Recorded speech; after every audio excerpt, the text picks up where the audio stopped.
Hello, I'm Errol Hayden, and today I'm going to be talking to you about being a global teacher.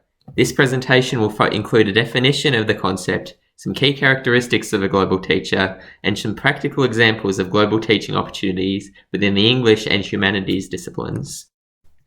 In order to properly discuss the idea of the global teacher, we must first define the concept. I've selected a few excerpts here from various academics surrounding the concept. The first comes from George Couros, who says, "The global teacher has the best elements of the classroom and school teacher, but their focus is on what's best for kids, no matter if it is their own kids, kids in the school across the street or across the ocean." Up next we have Douglas Bourne, who says, "Global teachers promote learning about living in an interdependent world with a focus on 8 concepts: global citizenship, sustainable development, social justice, diversity, values and perceptions, interdependence, conflict resolution, and human rights." And finally, we have Barbara O'Toole, who says that global teachers can help students explore matters of importance to them about equality and justice, whether local or global. Now, you'll likely notice some significant overlap of ideas in these definitions, so it may be useful to condense these quotes into a single definition. Here we have a definition written by myself incorporating what I feel are the key ideas of each reading. It reads, "The global teacher is a teacher for whom the primary concern is what is best for the next generation. This is all-encompassing, including not just the teacher's own children's or other students at the school, but children all over the world. They got into teaching out of a desire to help students and inspire change. They know that collaboration is the key to success, and we should all learn from our differences. They should understand and acknowledge their own cultural identity and the influence it may have on their own practices." Although we have established a fairly versatile definition of a global teacher, it may be beneficial to break down the concept even further. Betty Sapelsa and Jennifer Mancy did just this in their article, "The Top 10 Characteristics of Globally Competent Teachers." I'd recommend reading this full article if you have the opportunity, but over the next few slides we will focus on a small selection of these characteristics which I find particularly significant. The first characteristic Sapelsa and Mancy outline is that global teachers should understand their own cultural identity and the influence it has on their own classroom behaviour. I would argue this is an essential first step in the process of becoming a global teacher, as it serves as the foundation for one's own journey. In essence, this is the step in which teachers critically reflect on their pre-existing biases and factors that subconsciously influence their teaching practice. The benefits of cultural reflection are backed up by other scholars as well. Harvey et al. Advocate for the conscious and critical reflection as a beneficial practice for teachers and students alike. O'Connor and Zeichner specifically argue that, quote, "Acknowledgement of the complexities of privilege, power, and social positioning will support teachers in their efforts to transform systems that perpetrate and justify global inequalities." I'd like to take this opportunity to stop and allow you to reflect on this idea yourself. Consider your own experiences in education as a student.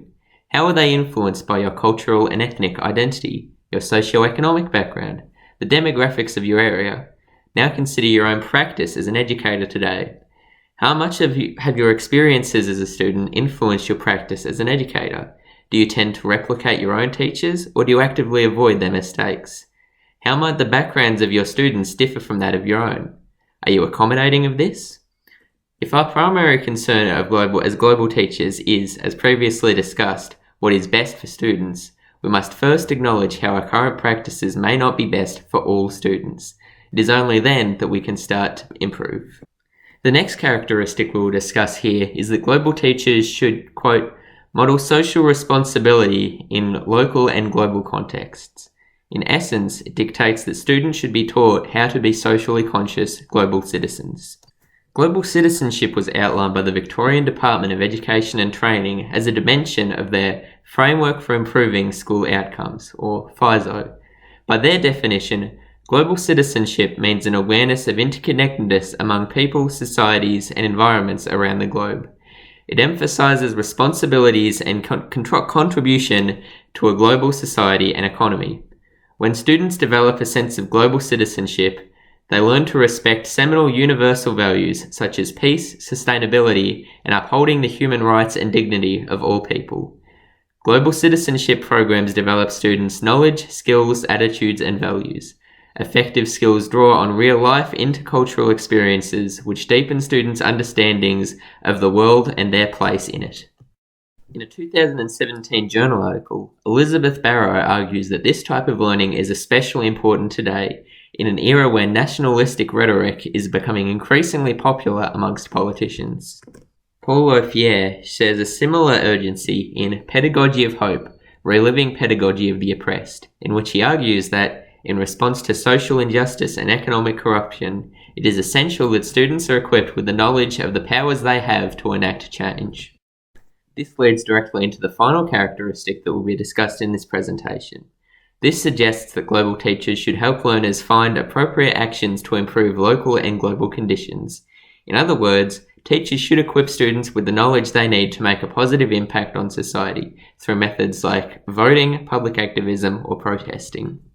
This may be the aspect of global education that is the cause of so much criticism.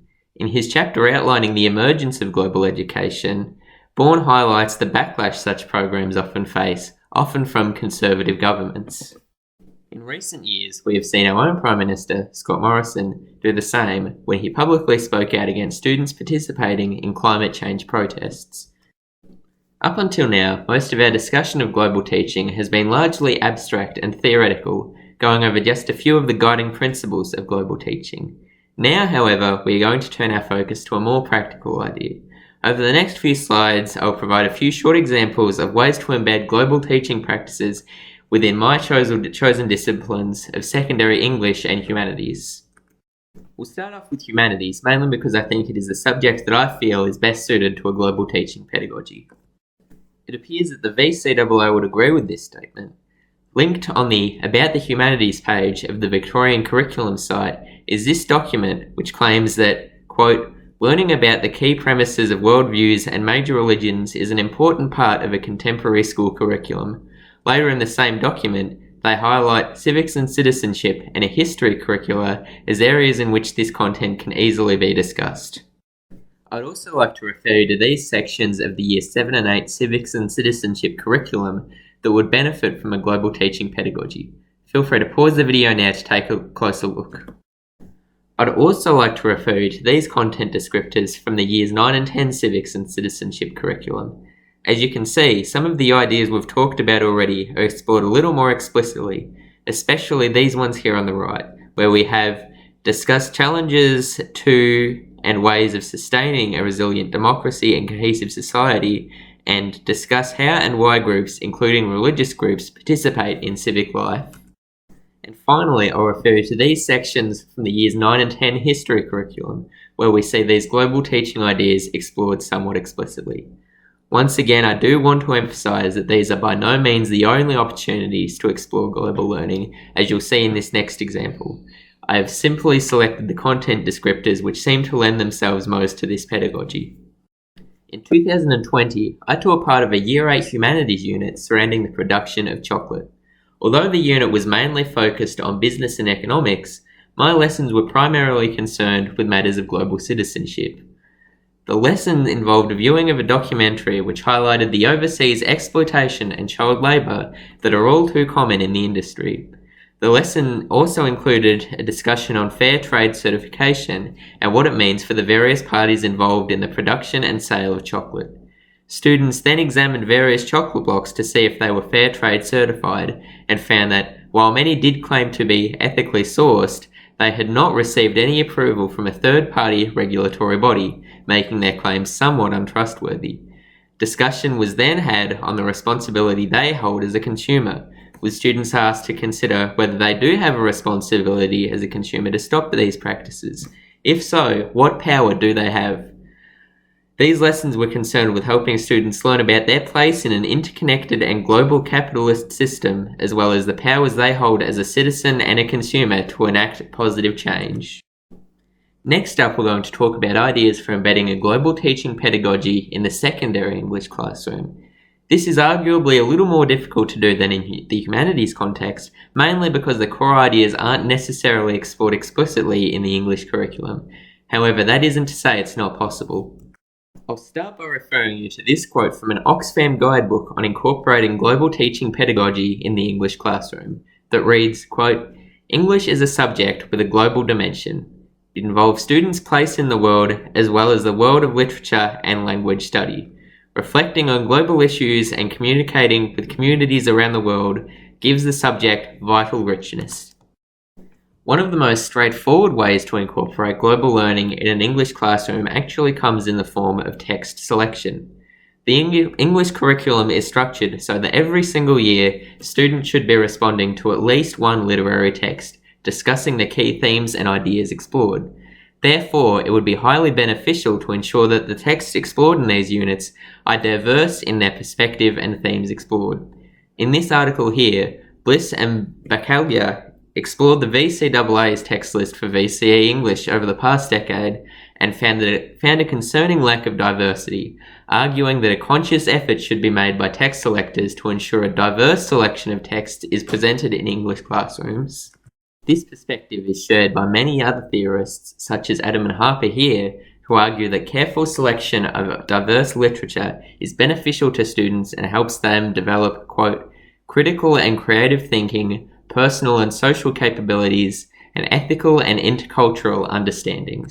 So there's a few ideas for incorporating global teaching into a secondary English and humanities context. Really, what it's all about is trying to embed a global perspective into learning wherever possible.